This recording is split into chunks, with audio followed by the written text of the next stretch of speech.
Hello, everyone. I just wanted to go over the requirements for externship, which is a requirement to complete and graduate from this program.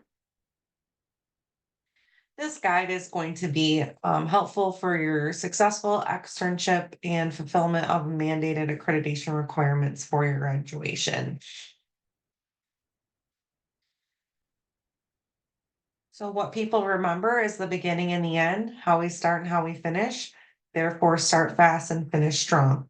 So just a little quick reminder, you've come through the whole entire program. It is not a good idea to give up now, even no matter what you think or feel.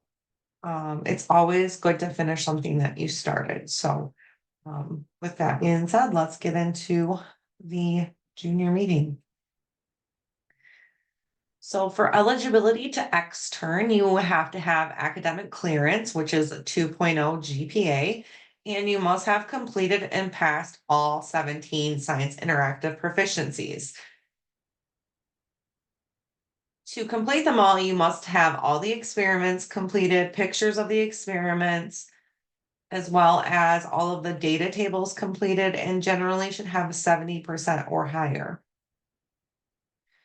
You must have met all your financial aid requirements. So all of your financial aid payments and documents must be completed, payments up to date or arrangements made and agreed upon, and all required financial aid documents are facilitated and completed. Let's talk about certification. So we have the Pharmacy Technician Certification Board and the Pharmacy Tech and Training. So the difference is registered and certified pharmacy technicians. So both certification require applicants meet established age, education, criminal background, and registration requirements. The only difference is that certified technicians must have passed a certification exam. As a pharmacy technician, your job duties are to assist pharmacists in preparing and distributing medications, to do inventory and restock items in the pharmacy, and to handle billing and insurance documentation. Your primary responsibilities are to help the pharmacists and pharmacy technicians who supervise you with a variety of tasks, from answering patient questions to sorting medications to data entry. To be a good pharmacy technician, you need excellent interpersonal skills, strong organizational skills, and an understanding of basic medical terminology, including generic and brand names of prescription medications. You work closely with pharmacists and pharmacy technicians to provide patients with a positive experience at your pharmacy. Depending on your current residence, you must register with your state's Board of Pharmacy to fulfill your final requirements for graduation, which is externship. If your state does not require that you complete a tech and training registration for externship, registration will be required when you begin your career as a pharmacy technician. So either I or your advisor, which is Heather or Carol, we'll work with you in facilitating and completing these certifications with all Pharm Tech students. So I will reach out to you if your state requires that you need a tech and training. And I will usually do that a couple of months prior to your externship date. And if you're from a state that does not require it, but your externship site does, we might not find that out to a few weeks before we go to place you on your site.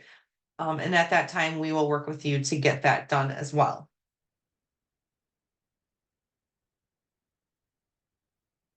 So some externship and employment pre-clearance screenings. So you must complete a FBI BCI background check, and I will contact you about that or your advisors. If your site requires that you do a drug screening, that will be handled by your career services rep. If your site requires immunizations like COVID or flu shots, that will be handled by your career services rep. There are religious and medical exemptions. And then nicotine screening also will be typically mandated with employment, and that will be handled by the career services rep that you work with. So just a little interesting fact, the hospital near me does require nicotine screening for employment. And if you do not pass, then they will not hire you. So meaning they do not have any employees that technically smoke cigarettes or use any type of nicotine. All right, so your externship is going to be a 6-week rotation. You're going to complete 180 hours total. 168 of those hours will be on site, and 12 of those hours are going to be from your externship session. You have 6 weekly sessions. You should be completing a minimum of 28 hours on site weekly. And your externship work schedule is determined by the externship site based on program required hours, the site's business hours, and availability of staff supervision. Here at Ross College, we do not solicit paid externships. However, if you're already working in a pharmacy, we can try and work with your employer and work something out if that's a possibility. Externship is a mutually beneficial relationship between the site and the student. Site hosts as a pay it forward opportunity or utilize the externship as a working interview to ensure the affiliate and the extern are a great fit. The hope is that the externship results in employment or a reference for employment. Requesting a letter of reference or having personal reference from the site attest to your hands-on training can be critical in landing employment. Employers will want to know about your externships, oftentimes specifically why you weren't retained for employment with your externship site. While you're on site, you should maintain a professional and positive attitude while you're on site. Disruptiveness and disrespect will be considered grounds for dismissal. Substance abuse, theft, cheating, or plagiarism, falsification of externship hours will also be causes for dismissal.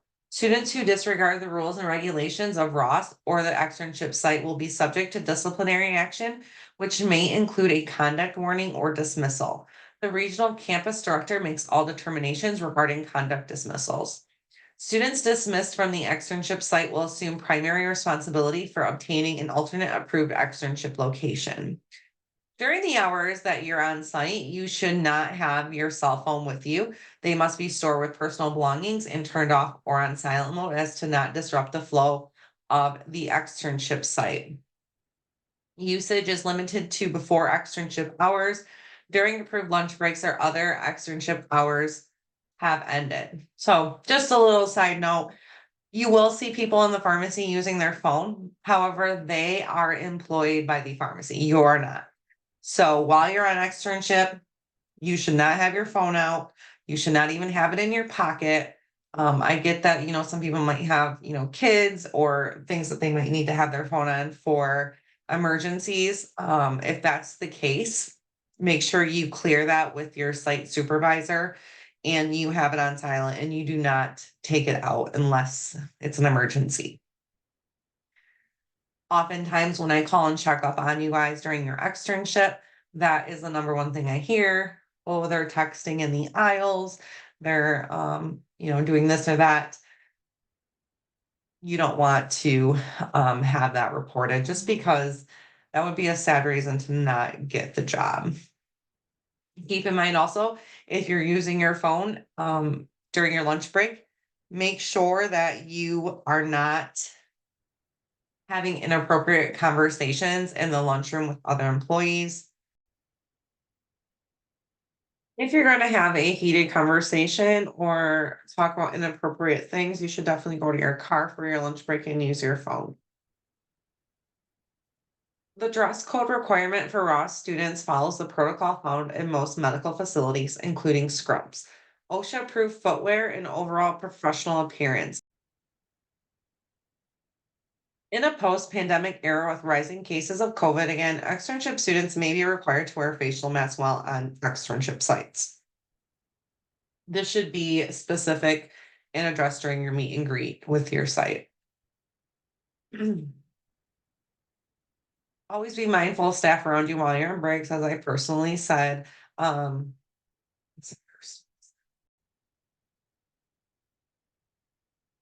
And as I said about the cell phones, always be mindful of staff around you. Keep personal information and conversations to a minimum while you're on site.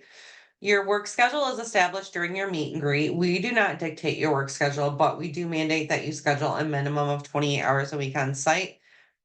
You are expected to adhere to the agreed upon schedule, arrive on time daily, comply with scheduled breaks, and stay throughout the duration of your shift.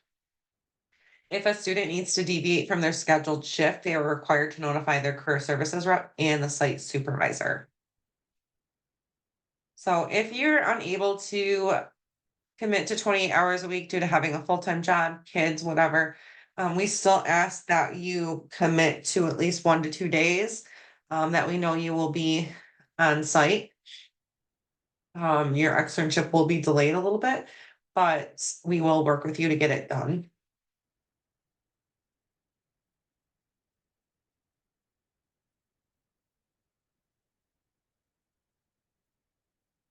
So for the meet and greet, that's where you'll schedule your work schedule. You will be required to complete those 28 hours on site. There is an externship assignment that the CS rep will send once the work schedule is confirmed. The externship start confirmation. So on your first day of externship, you will verify with your CS representative that you've started on site and they trigger your status change to externship and subsequent time card links. For our weekly externship sessions, there's 12 hours total, one session each week. They unlock on Thursdays and lock on the following Monday at midnight. So you'll want to make sure you complete those because you will gain hours for your externship from that. The 7 day attendance rule does apply to externship, and we do have a call off procedure. So you cannot go 7 days without documented site hours and current last day of attendance. Pending drop status is triggered for any student on day 8 without updated attendance. If you need to call off, again, you should notify your site supervisor and your CS rep anytime you're running late for a shift or calling off from a scheduled shift. There is an externship waiver that will be implemented if you refuse an externship assignment facilitated by a CS representative. Once signed, you're obligated to facilitate your own externship site with an approved affiliate. If we offer you 4 different sites that meet your availability and are close by you and you simply just don't want to go to them, that is what we mean. Then you will be responsible to find your own site.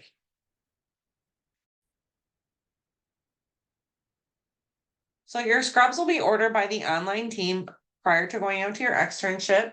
You will receive one set of scrubs and you will submit your sizes during orientation. So you should have already submitted them.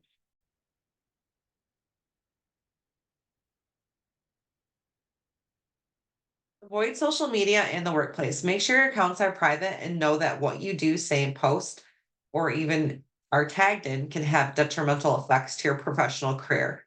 Social media can be the deciding factor in getting the job offer and being taken out of consideration. So if you think that your externship site and places you apply to are not looking you up on social media, you're 100% wrong. I, as somebody who have hired employees, do the same thing. Just take a quick peek. So you want to make sure that everything is private, nothing bad is visible. And I really just recommend not becoming friends with anyone at your externship site on social media until after your externship, or if you become an employee, that's, your own decision. But while you're in externship, I highly recommend not being friends with anybody. Once we receive the campus view activity that you have completed your hours, you will receive a Canvas invite to the Ross College online diploma order form. Canvas invites are sent to the graduates' Ross email. So you want to make sure you always have access to your Ross email. Once you complete the diploma order form, we will mail you your diploma.